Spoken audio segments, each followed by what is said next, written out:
All right, so this lesson is going to explain how to use the quotient rule to determine the first derivative of a function that can be written as a rational expression.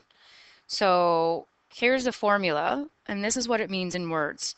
So we have the derivative of the numerator multiplied by the denominator. So derivative of the numerator is right here times the denominator minus, so this minus is really important, then the numerator times the derivative of the denominator, all over the denominator squared. And obviously the restriction is that the denominator can't be 0 because we can't divide by 0. So this is a rule that you have to memorize. And it's fairly easy. I mean, it makes sense. The first thing you're going to do is the derivative of the top times the bottom minus the derivative of the bottom times the top. That order itself doesn't matter. However, the order with the subtraction included does matter. So be careful with that.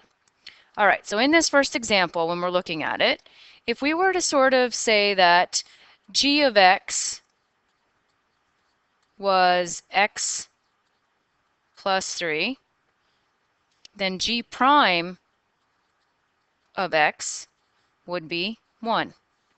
Then if we were to say that h of x was x minus 3, the derivative of that is 1. So now when we go to do f prime,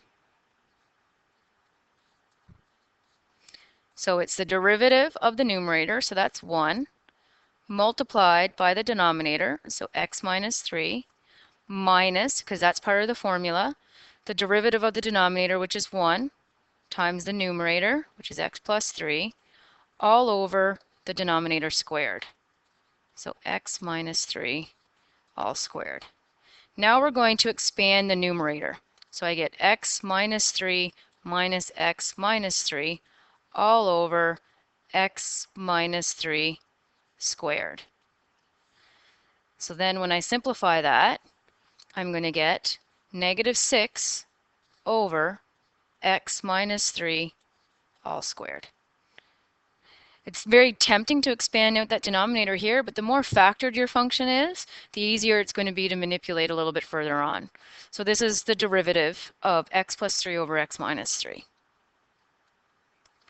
All right, now this one here, so if I'm following my rule, g prime of x is going to equal the derivative of the numerator is 6 multiplied by x cubed plus 4 minus the derivative of the bottom, which is going to be 3x squared times the numerator, which is 6x minus 5, all over the denominator squared.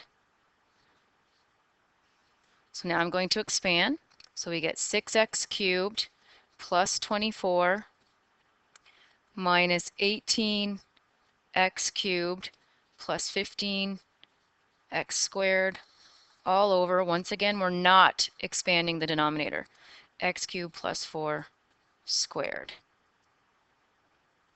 Okay, so then I'm going to combine. So 6 take away 18 is going to be negative 12 x cubed plus 15 x squared plus 24. Don't forget to write that denominator. I know these expressions are long, however, you can't forget the denominator. So then, from here, I can factor out negative 3. So I will have 4x cubed minus 5x squared minus 8 all over x cubed plus 4 all squared. Now, sometimes you'll be able to factor the numerator, but in this particular question, that expression cannot be factored any further. So that's the simplified derivative of the function that we started with. Now, do you have to use the quotient rule for an example like this? And the answer is no, you don't actually have to. So you could rewrite this function as f of x equals x plus 3 times x minus 3 to the negative 1. And if you rewrite it like this, then we can use the product rule. So I have the derivative of the first times the second plus the derivative of the second, which is going to be negative 1 times x minus 3 to the negative 2 times x plus 3. Now from here I'm going to factor out the smallest, so x minus 3 to the negative 2. So that's the smallest power that I have. So this becomes x minus 3 minus bracket x plus 3. So then we're going to have negative 6 over x minus 3 all squared. Some students don't like doing the quotient rule. They'll always rewrite it as a product. However, the reason why I find the quotient rule easier is you don't get all these negative exponents quite the same way, and it makes it a little bit easier to manipulate them. So generally speaking, that is how we do the quotient rule. Now, here's an application question. Determine the coordinates of each point or points where the tangent is horizontal.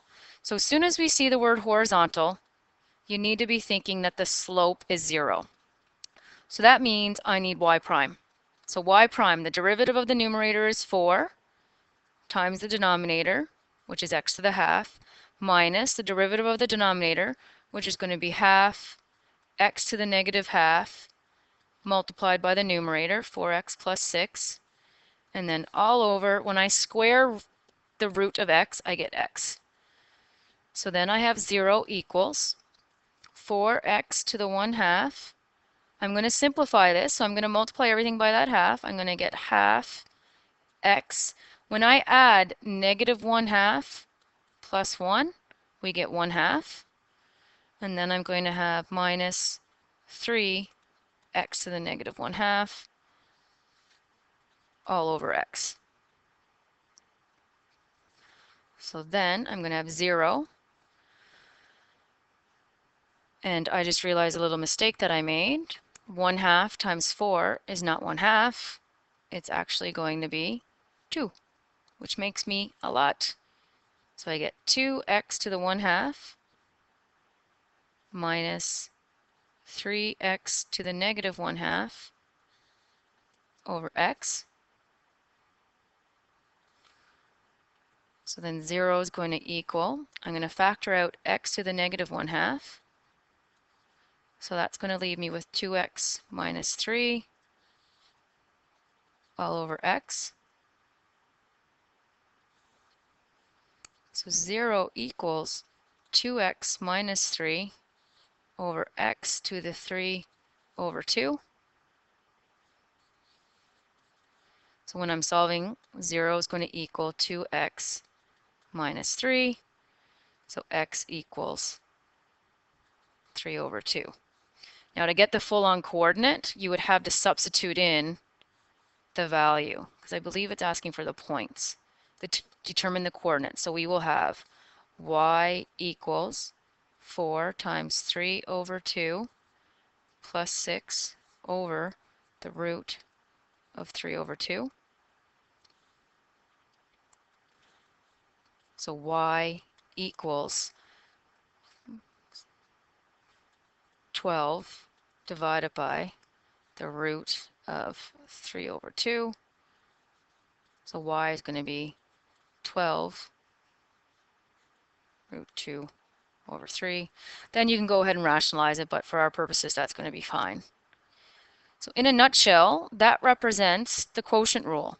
So as I said in class, it's not so much the derivative part that's going to be difficult, it's the algebra and knowing when to factor and when you can reduce properly. So you want to factor and reduce as much as you can. Well, that's the rule, okay?